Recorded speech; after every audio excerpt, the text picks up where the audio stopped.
Arrepentimiento. En el Zohar, este mandamiento es el mandamiento de la Teshuvah. Y esto es Binah. ¿Qué es Binah? Ella es las letras Bet, Yod, Hei, es hijo, es Vav, que está adherido a ella y recibe de ella Mojin de Yod, Hei. Todo aquel que se arrepiente es como si hubiera retornado la letra Hei, que es Malhut, a la letra Vav, que es Ben Yod Hei. Y con eso Havaya se completó. En el Zohar, la letra Hei es ciertamente una confesión de palabras. Este es el significado de toma palabras contigo y vuelve al Creador. Dile a Él que podamos presentar el fruto de nuestros labios. Ciertamente, cuando uno peca, provoca que la Hei se aleje de la Vav. Esta es la razón por la que el templo fue destruido, Israel fue retirado de allí y exiliado entre las naciones. Por eso, todo aquel que se arrepiente provoca el retorno de la Hei a la letra Vav. En el Zohar, esta respuesta es llamada vida. Esta respuesta, que es Malhut, y Hei de Havaya, es llamada vida. Como está escrito, porque de ella fluyen los hijos de la vida, que son las almas de Israel, la descendencia de Malhut llamada vida. Ella es el Hebel que entra y sale de la boca sin esfuerzo. Este es también el significado de la Hei en Hi Bar Am. Ellos fueron creados, ya que la letra Hei se pronuncia más fácilmente en la boca que el resto de las letras. Se dijo de ella, porque el hombre vive por lo que sale de la boca del Creador. Porque Malhut es llamada lo que sale de la boca del Creador. Además, ella está en la cabeza del hombre, como en mi cabeza está el Creador presente. Acerca de ella se dijo, y la imagen del Creador tiene que contemplar, porque Malhut es llamada imagen del Creador, y también solo en la imagen camina el hombre. En el Zohar, y porque ella está en la cabeza del hombre, él no debe caminar 4 amot, con la cabeza sin cubrir, porque si ella es retirada de la cabeza del hombre, la vida lo abandona de inmediato. También en el Zohar, ciertamente acerca de esta forma de la Hei, ellos afirmaron, tengo un buen obsequio en mi tesoro cuyo nombre es Shabbat. Shabbat es Malhut, cuando asciende a Binah. Cuando esta Malhut, que es Shabbat, está sobre Israel, ellos no tienen ni trabajo ni esclavitud. Y en él el alma afanosa y laboriosa se detiene y descansa. Necesitamos entender todos esos nombres que el Sagrado Zohar le da a Malhut. 1. ¿Qué significa que Malhut es llamada Hei? Y que ella es Hebel sin esforzarse ni trabajar. Al fin y al cabo hay una regla. Encontré, pero no me esforcé, no lo creas. 2. ¿Qué significa que Malhut es llamada vida? En varios sitios el Sagrado Zohar llama a Malhut la cualidad de juicio, de quien se extiende la muerte. 3.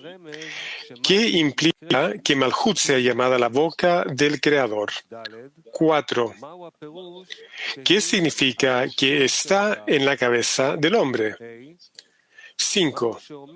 ¿Por qué dice que Malhut es llamada la imagen del Creador, como está escrito, y la imagen del Creador tiene que contemplar? 6. ¿Qué significa que Malhut sea llamada Selem, como está escrito, solo en la imagen camina el hombre?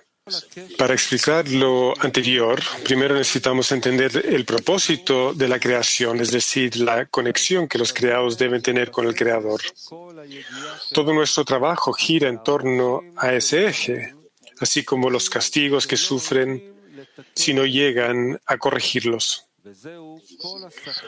Toda la recompensa que reciben es cuánto los creados se conectan con el Creador. Se sabe que el propósito de la creación es el bien a sus creados. Sin embargo, para evitar el pan de la vergüenza, que es el asunto de la equivalencia de forma, pues la disparidad de forma en la espiritualidad se llama alejarse y la equivalencia de forma se llama acercarse.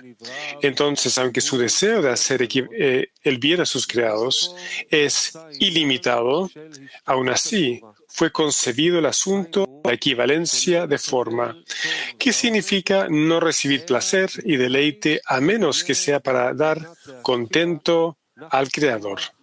De ahí nace el asunto del trabajo.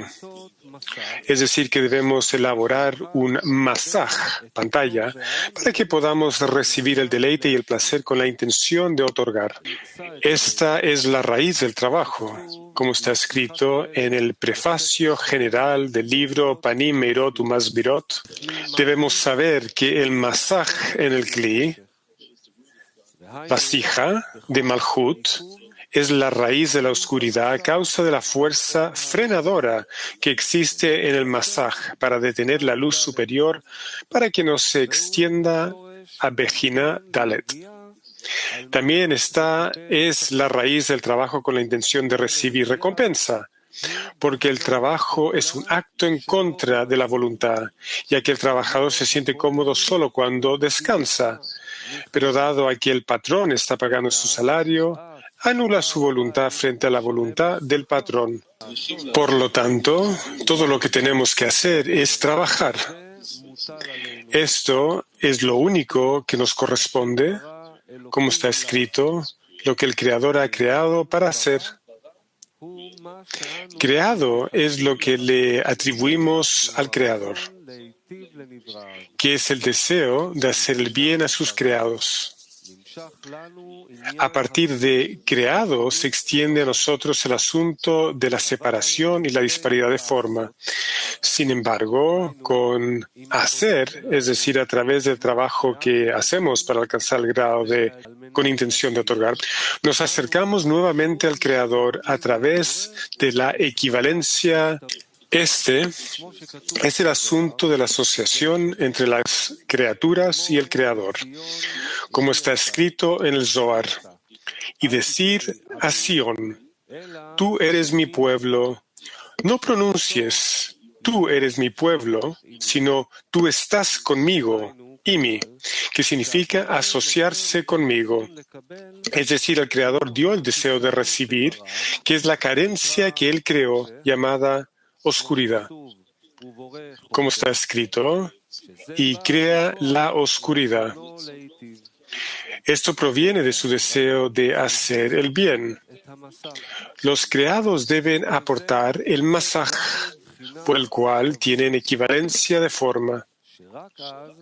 Y solo entonces tienes kelim adecuados para recibir la abundancia que proviene de su hacer el bien a sus creados. De esto se deduce que a creado viene de arriba y hacer viene de los inferiores. Encontramos dos asuntos en el trabajo. Uno, el trabajo y la recompensa son dos asuntos. El trabajo no está en el lugar de la recompensa, es decir, que el tiempo de trabajo y el tiempo de la recompensa son diferentes. Dos, el trabajo y la recompensa están en el mismo lugar y en el mismo tiempo. El trabajo significa que uno tiene que hacer un movimiento y el movimiento también sucede de tres formas. Uno, el trabajo del cuerpo. Dos, el trabajo de la mente. Tres, el trabajo interno. que es el más difícil. Esto se hace cuando debe trabajar con la mente, mientras hace cosas que contradicen la mente y el intelecto. Es decir, que debe anular su mente. Eso significa que la mente ordena que haga esto o aquello, pero él hace un movimiento y cancela su mente. Aquello que entiende que es cierto al 100% según su mente, y sin embargo lo anula. Esto es trabajo auténtico. Volvamos al asunto del trabajo. Por ejemplo, la persona hace un movimiento con el fin de recibir una recompensa por ese movimiento. De otro modo, hubiera permanecido en reposo, porque de acuerdo a la naturaleza de la creación, el hombre tiende al descanso. La razón de esto se explica en el estudio de las 10 sefirot. Esto es porque nuestra raíz es sin movimiento y descansa. No hay movimiento en él en absoluto. Por lo tanto, vemos que en la medida del tamaño, la importancia y la necesidad que tiene para la recompensa, hasta ese punto puede esforzarse. Sin embargo, si encontrara una táctica para recibir la recompensa sin esfuerzo, renunciaría rápidamente al esfuerzo, porque para él esforzarse no es más que un medio para obtener la recompensa. Por eso, si puede obtener la recompensa por otros medios, es decir, no a través del trabajo, entonces pensará, ¿por qué debo trabajar para nada? Ya que no recibe recompensa alguna por su trabajo y porque puede obtener lo que va a darle sin trabajar. Así resulta que no se le paga y, como ya hemos dicho, es imposible trabajar sin un pago. Y por esto renuncia al trabajo. Esto es considerado como el trabajo y la recompensa, que están en dos lugares y en dos tiempos, ya que el trabajo es, por ejemplo, si está en una fábrica y el pago es el salario que recibe en la oficina. En dos tiempos significa un tiempo separado para el trabajo y un tiempo separado para la recepción de la recompensa, porque el trabajo es cada hora y a cada momento, y la recompensa se recibe solo al final del día, cuando termina el trabajo. Como está escrito, no retengas la paga del menesteroso o del asalariado indigente. Deberás pagarle su salario en su día, antes incluso de que se ponga el sol. Pero a veces el trabajo y el pago están en el mismo lugar y en el mismo tiempo. Esto sucede cuando el propio trabajo es la recompensa y uno no espera ninguna otra recompensa por su trabajo, es decir, por cada movimiento que hace el cuerpo. Como dijimos anteriormente, el cuerpo es incapaz de moverse sin una recompensa. Pero en este caso, cuando el trabajo es su recompensa, resulta que recibe la recompensa justo ahí donde trabaja. Asimismo, recibe la recompensa mientras está trabajando. Es decir, no necesita esperar otro momento para que le den la recompensa, como por ejemplo al final de la jornada, sino que cada movimiento es recompensado en ese mismo lugar y en ese mismo instante. Por ejemplo, si un gran admor, un gran rabino llega a Israel, si, por ejemplo, el admor de Lubavitch llega y todos sus seguidores van a recibirlo, y él lleva un pequeño paquete en su mano y se lo entrega a uno de sus seguidores para llevarlo al taxi. Después, el Admor saca un billete de $100 y se lo da por haberle llevado el paquete hasta el taxi. Su seguidor, sin duda, se negará a recibir el dinero. Y si el Admor le pregunta, ¿por qué no tomas el dinero? ¿Es muy poco? Para un portero corriente que no es un seguidor y no sabe quién es un Admor y no sabe que soy una persona importante, si le diera $10, me lo agradecería. A ti te doy 10 veces más que a un portero corriente y no lo aceptas. ¿Qué podemos decir acerca de esto? Su seguidor no quería recibir el dinero por hacer de porteador, precisamente porque conoce la grandeza e importancia del Admor. Y el Admor lo ha elegido para que lo sirva. Esta es una gran recompensa de gran valor.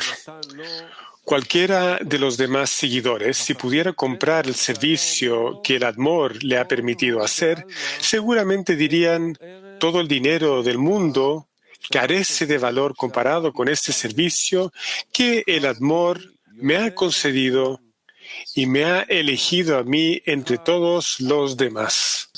Aquí vemos que el trabajo y la recompensa están en el mismo lugar y en el mismo tiempo, ya que durante el trabajo, esto es, mientras lleva la carga, él debe ser recompensado, ya que es imposible trabajar sin recompensa.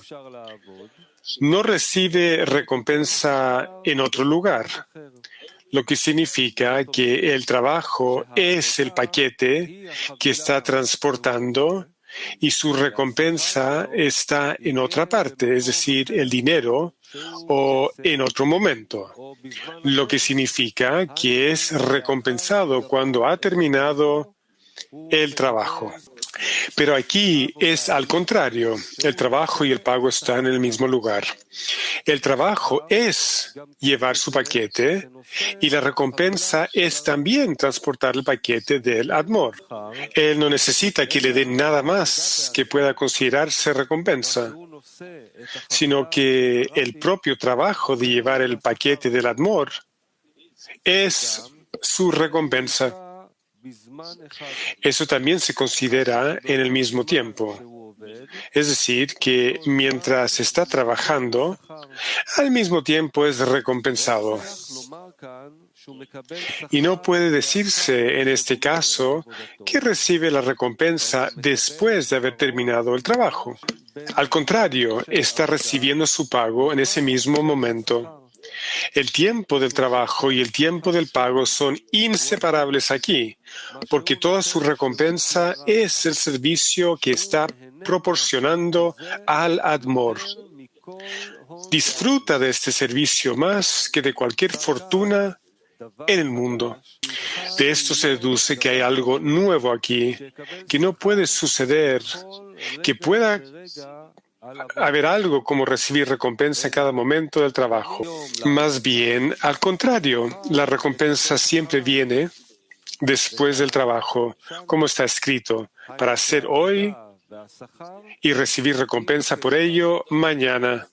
Pero aquí es diferente, es decir, que el trabajo y la recompensa vienen como uno solo. Por lo tanto, se deduce que el trabajo no se considera un esfuerzo por el cual recibir recompensa. Solo cuando el trabajo y la recompensa están en dos lugares y en dos tiempos, se considera el trabajo como esfuerzo. Es decir, cuando el trabajo es solo un medio para recibir recompensa. Por ende, si pudiera deshacerse de los medios y recibir su propósito de inmediato, ¿por qué necesitaría los medios? Por esta razón, dado que el único propósito es la recompensa, su atención está solo en la recompensa y siempre está buscando cómo trabajar menos y ganar más. Pero si el trabajo y la recompensa son simultáneos, ese trabajo no es considerado un esfuerzo. Y no podemos decir que quiera librarse del trabajo, ya que el trabajo y el pago están en el mismo lugar y en el mismo tiempo, pues él disfruta sirviendo a una persona importante. En ese sentido, el trabajo en la Torah y las mitzvot es solo cuando lleva la carga de la Torah y las mitzvot, como el porteador que lleva el paquete del Admor, sin saber la importancia que es el Admor. En ese momento, él siempre está negociando y quiere una recompensa mayor de la que ofrece el Admor por su trabajo. Como hemos explicado en la alegoría sobre el Admor de Lubavitch, ya que el seguidor reconoce la importancia y la grandeza del Admor, no desea recompensa alguna por parte del Admor. Al contrario, el tamaño de la recompensa se mide por su reconocimiento de la grandeza y la importancia del Admor. Así es como recibe una recompensa adicional. Aunque por naturaleza obtenemos un gran placer de servir a una persona importante, hay una diferencia en la importancia. Si una persona está sirviendo a la persona más importante de la ciudad, aunque esto le da placer, no es lo mismo cuando sabe que está sirviendo a la persona más importante del país. Y su placer sería aún mayor si supiera que está sirviendo a la persona más importante del mundo. Entonces su alegría crecería sin límites. Se deduce que trabajamos en la Torah y las mitzvot porque carecemos de la importancia y la grandeza del Creador. En palabras del Sagrado Zohar, eso se llama que todos nuestros pensamientos deben ser solo para elevar la Shekhinah del polvo. Es decir, para nosotros la espiritualidad está completamente en ocultamiento del rostro y no sentimos la importancia de nuestro trabajo. Esto es, que no sentimos la importancia de aquel para quien trabajamos y al cual servimos. Por lo tanto, cuando nos sobreponemos en el trabajo, ese trabajo es por coerción. Esto es llamado esfuerzo, ya que la recompensa no está en el lugar del trabajo. En otras palabras, al trabajar bajo coerción, espera recibir recompensa después de algún tiempo y en un lugar diferente. Como la recompensa está lejos del momento del trabajo, tiene tiempo para pensar que ahora está trabajando y más tarde recibirá la recompensa. Por lo tanto, hay un tiempo en que hay trabajo ahí y esto se llama esfuerzo. Esto no es así cuando siente la importancia del trabajo, es decir, cuando siente a quién está sirviendo. En ese momento la recompensa está en el mismo lugar del trabajo. Tal trabajo no se considera esfuerzo porque el trabajo y la recompensa están en el mismo tiempo y en el mismo lugar. Y esto no es un esfuerzo. Podemos discernir esto aquí, cuando el trabajo y la recompensa están en el mismo lugar. El trabajo en sí mismo es la recompensa. Por lo tanto, no querrá renunciar al trabajo, porque naturalmente no se renuncia a la meta. Solo renuncia a los medios. Por lo tanto, cuando la recompensa y el trabajo están en el mismo lugar y al mismo tiempo, una persona no puede renunciar al trabajo. Si renuncia al trabajo, renuncia a la recompensa, porque ambos están en el mismo lugar. Pero si una persona trabaja como un porteador, como en la alegoría anterior, ahí existe esfuerzo, porque el trabajo y la recompensa están en dos lugares diferentes. Entonces la persona desea abandonar el esfuerzo, que solo es un medio para llegar a la recompensa, y quiere la recompensa. Por ejemplo, una persona que trabaja para alcanzar el mundo venidero está dispuesta a abandonar el trabajo. Es decir, si se le da el mundo venidero sin esfuerzo, ya que solamente necesita la meta y no los medios. Podemos discernir lo mismo con respecto a un regalo. Si una persona importante da un regalo a alguien, el receptor distingue dos cosas sobre el regalo. Uno, que la persona lo quiere, de otro modo no le hubiera dado el regalo. Dos, el regalo en sí mismo. Aquí también debemos hacer los mismos discernimientos, es decir, cuál es la meta y cuál es el medio. También debemos siempre determinar la importancia del dador.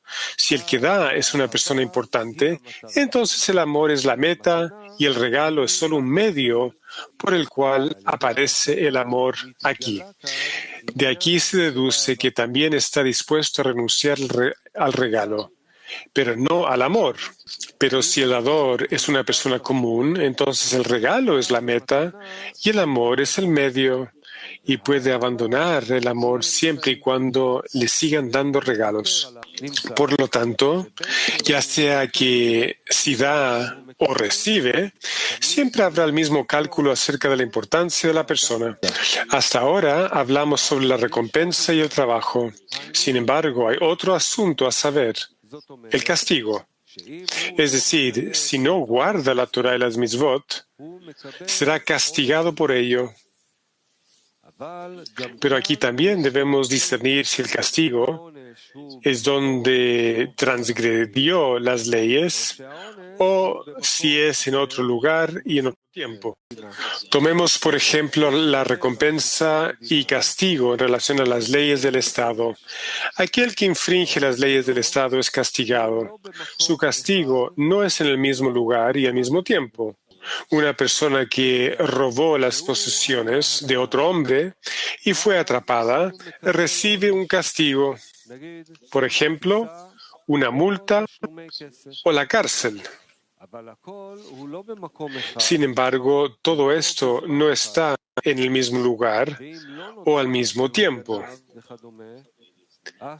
Pero si no se descubre que él es el ladrón, nunca recibirá castigo. Lo mismo se aplica a los transgresores de las leyes de la Torá. Ahora bien, hay una gran diferencia entre transgredir la ley de la Torá y transgredir las leyes del Estado. En la parte revelada, es decir, en el trabajo de la Torá y las mitzvot, cada persona puede ver lo que el otro está haciendo. Aquí la transgresión y el castigo tampoco están en el mismo lugar y al mismo tiempo. Si una persona ha cometido una transgresión y hay testigos que lo vieron, es castigada por su transgresión. Por ejemplo, si comió carne de cerdo y la gente lo vio, después el tribunal sentencia que a causa de su transgresión merece ser azotado. De esto se deduce que la transgresión y el castigo están en dos lugares y en dos tiempos, como cuando se transgrede las leyes del Estado. Sin embargo, en el trabajo del hombre, cuando se trata de la internalidad de la Torá, llamada la parte oculta, ahí el asunto está oculto y nadie puede ver el trabajo interno del hombre, ya que nadie sabe lo que hay en su corazón. Si, por ejemplo, un hombre viene y dice, quiero hacer una gran donación para la yeshivat, donde la gente estudia la Torá, pero quiero que haya una gran placa con mi nombre en la yeshiva donde diga que di un gran donativo y que se publique en los periódicos para que donde quiera que vaya sea respetado. Podemos decir que este hombre es un gran filántropo, pero no podemos decir que su intención sea precisamente ayudar a los estudiantes de la Torá, sino que el deseo del honor llamado amor propio, está mezclado con el deseo de apoyar a los estudiantes de la Torá. Sin embargo, su verdadera intención está oculta de nosotros, porque quizás lo único que desea en realidad es ayudar a los estudiantes de la Torá. Y para evitar que los receptores de su dinero lo respeten, finge querer respeto, que quiere dar una donación porque quiere intercambiar el deseo de dinero por el deseo de honor. Naturalmente no será respetado. Entre el hombre y otro hombre podemos discernir entre la parte revelada y la parte oculta, pero entre el hombre y el Creador ciertamente hay una gran diferencia. Nuestros sabios dijeron: uno debe siempre participar en la Torah de las Mitzvot, incluso en el Lishma, ya que desde el Lishma llega al Lishma. Así, en la acción de las Mitzvot y el estudio de la Torah hay una gran diferencia entre la parte revelada, es decir, la acción, y la parte oculta, lo que significa la intención, ya que ninguna persona puede ver la intención, porque la acción que uno lleva a cabo entre hombre y el Creador no tiene una persona en el medio que pueda criticar su intención.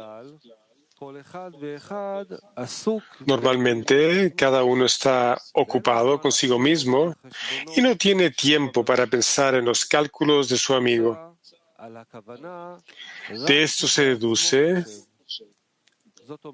que solo la persona piensa acerca de la intención. Por lo tanto, cuando trabaja en lo Lishma, es decir, que espera una recompensa, el trabajo y la recompensa no están en el mismo lugar y en el mismo tiempo. Pero aquí, cuando estamos hablando de castigos, la transgresión y el castigo no están en el mismo lugar y en el mismo tiempo, ya que recibe el castigo después de cometer la transgresión y después sube el castigo, un castigo en este mundo o un castigo en el mundo venidero. Esto es en lo que concierne a la parte del Lishma. Sin embargo, aquellos que trabajan sobre la intención de ser capaces de dirigir sus acciones solo para otorgar, la recompensa y castigo están en el mismo lugar y en el mismo tiempo, porque su incapacidad para apuntar al acto de otorgar contento al Creador es su castigo. Y ya no necesita más castigos, porque nada lo atormenta más que ver cuán lejos está todavía del Creador. La evidencia de esto es que todavía no tiene el amor por el Creador, un deseo de respetarlo a Él. Todo esto se debe a que se encuentra en un estado de Ajoraim, la parte posterior, y de ocultamiento del Creador. Esto es lo que le duele y ese es su castigo. Pero aquí está su recompensa, si tiene amor por el Creador y quiere darle contento. No obstante, esto concierne concretamente a aquellos que quieren venir a trabajar solo para el Creador y no en lo Lishma. Acerca de ellos se puede decir que el castigo y la recompensa están en el mismo lugar y al mismo tiempo. Pero normalmente el castigo es cuando ellos están en dos lugares diferentes. Eso es así porque, en general, observar la Torah de las Mitzvot es en la parte revelada, es decir, solo en el acto. Se llama revelada porque en relación al acto se revela a todos los que uno hace. Se revela a todos lo que uno hace y lo que uno dice. En la parte revelada explicamos anteriormente que ahí la recompensa y el castigo están en el mismo lugar y en el mismo tiempo. Con todo lo anterior llegaremos a aclarar las palabras del sagrado Zohar, donde hicimos 6 preguntas. Se sabe que Malhut es llamada la última Hei en el nombre Havaya, llamada Bejina Dalet de Or Yashar. 4 discernimientos de la luz directa.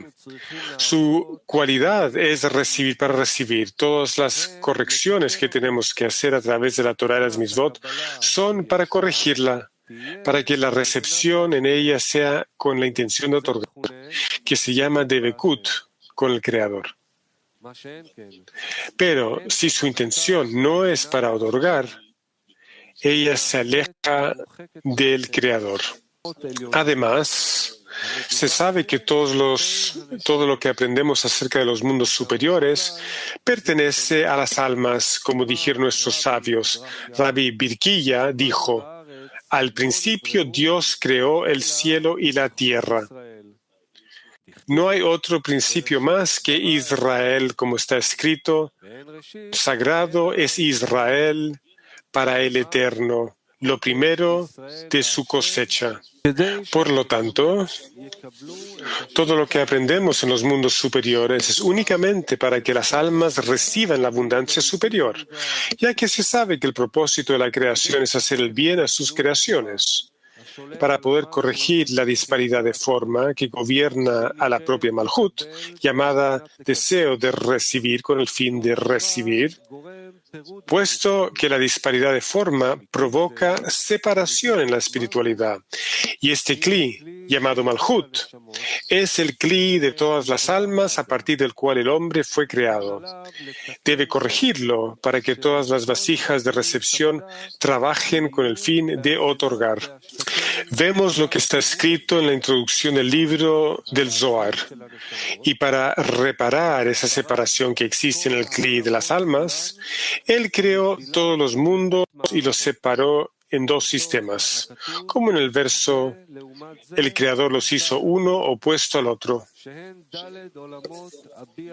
Esos son los 4 mundos puros de Abiyá, y opuestos a ellos los 4 mundos impuros de Abiyá. Y Él eliminó en ellos el deseo de recibir para sí mismos y lo colocó en el sistema de mundos impuros de Abiyá. Y los mundos se desplegaron en cascada hasta la realidad de este mundo corpóreo, a un lugar donde hay un cuerpo y alma, un tiempo de corrupción y un tiempo de corrección. Porque el cuerpo, que es el deseo de recibir para uno mismo, se extiende desde su raíz en el pensamiento de la creación y atraviesa el sistema de los mundos impuros, como está escrito: el hombre nace como un asno salvaje y permanece bajo la autoridad de ese sistema durante los primeros 3 años, que es el tiempo de corrupción. Al participar en las Mitzvot, desde los 13 años en adelante, cuando se dedica a la intención de otorgar contento a su hacedor, poco a poco retorna a la intención de otorgar. Con esto extiende un alma sagrada de su raíz en el pensamiento de la creación en Ein Sof, hasta que le ayudan a invertir el deseo de recibir para sí mismo, para que sea enteramente en forma de recepción con la intención de otorgar contento a su hacedor. De acuerdo a lo que se presenta aquí en la introducción al libro del Zohar, vemos que todo lo que decimos sobre los mundos superiores concierne únicamente a las almas. Por lo tanto, cuando decimos que Malhut se alejó del nombre Havayá, concierne a las almas, las cuales necesitan corrección para conectarse con el nombre Havayá, porque ella no estaba involucrada con respecto a las almas. Sin embargo, cuando una persona toma sobre sí misma la carga del reino de los cielos por encima de la razón y está en otorgamiento, causa que la raíz del hombre, que es Malhut, también esté en otorgamiento, que es la equivalencia de forma. En ese momento se considera que Malhut, que estaba alejada del otorgante por la disparidad de forma, Ahora que el hombre se dedica al otorgamiento, llamado equivalencia de forma, se considera como que Malhut se acerca al nombre Havaya, es decir, al otorgante. Este es el significado de retornar la Hei a la Vav, donde Yud Hei Vav es llamada las 9 superiores, que son el otorgante, y la letra Vav se considera que da a Malhut, porque ahora Malhut es considerada otorgante como la Vav. Por eso el Sagrado Zohar llama a Malhut con el nombre Hei. Esta es la respuesta a la primera pregunta que hicimos. Ella es llamada Malhut debido a su raíz de recibir con la intención de recibir. Desde este aspecto se extiende la muerte, porque la separación provoca separación de la vida de las vidas. Por esta razón, la muerte se extiende desde aquí. Por eso Malhut se llama árbol de la muerte. Como está escrito, Rabbi Yehuda dijo, Rabbi Hía dijo, el texto da testimonio de que todo aquel que da caridad a los pobres despierta el árbol de la vida, que es Zerampin, para añadir vida al árbol de la muerte, que es Malhut. Entonces hay vida y regocijo arriba en Malhut. Por lo tanto, vemos que, por un lado, Malhut es llamada árbol de la muerte, desde la perspectiva de su raíz. Pero cuando el alma se dedica al otorgamiento, ella está en equivalencia de forma, y entonces el simsum y el ocultamiento que existían en ella son retirados. Precisamente desde ahí, es decir, desde Malhut, la vida se extiende al mundo y en ese sentido Malhut se llama vida. Con esto hemos explicado la segunda pregunta, ¿por qué Malhut es llamada vida? Ya que Malhut es llamada árbol de la vida. La respuesta es que ella, después de ser corregida, como en el trabajo despierta el trabajo arriba, es decir, que el trabajo de los inferiores despierta las raíces superiores y con ello causan la unificación entre el Creador y su Shekhinah, que es esa unificación llega a la vida, al mundo. La tercera pregunta es, ¿qué significa que Malhut es la boca del Creador? Vemos que en la corporalidad la boca revela lo que está en la mente de la persona. Havaya es llamado la cualidad de la misericordia. Esto significa que el Creador imparte deleite y placer a los creados. Cuando Malhut es llamada vida, que es cuando los inferiores se dedican al otorgamiento, la vida superior proviene de Malhut. El propósito de la creación se llama luz de Jochma, que es Or Haya. Cuando Malhut la revela, es llamada la boca del Creador, revelando el pensamiento de la creación que es hacer el bien a sus creados. Con esto llegamos a la interpretación de lo que preguntamos en la cuarta pregunta. ¿Qué significa que dado que ella está en la cabeza del hombre, él no debe caminar 4 amot con la cabeza sin cubrir? Se sabe que Malhut es llamada fe, y la fe siempre está por encima de la razón. Se hace alusión a la mente del hombre como la cabeza del hombre. En consonancia con esto, el reino, Malhut de los cielos, que uno debe asumir sobre sí mismo, debe ser por encima de la razón y por encima de la mente. Por eso se considera que Malhut está en la cabeza del hombre. Es por eso que está prohibido caminar 4 amot con la cabeza sin cubrir, porque si ella abandona la cabeza del hombre, inmediatamente la vida lo abandona. Con la cabeza sin cubrir significa que Malhut, que es considerada fe, no está en su mente ni en su corazón. Es como dijimos que la fe se considera como por encima de su cabeza, es decir, por encima de la razón. Y dado que no tiene fe, la luz de la vida que proviene de Malhut, ciertamente se aparta de él, porque Malhut es llamada vida solo al corregir las vasijas de otorgamiento. Pero en vasijas de recepción, Malhut es llamada árbol de la muerte. Por eso la vida se aparta de él. La quinta pregunta, ¿por qué Malhut es llamada la imagen del Creador? Es porque imagen significa que solemos decir, quiero tener una imagen general del asunto.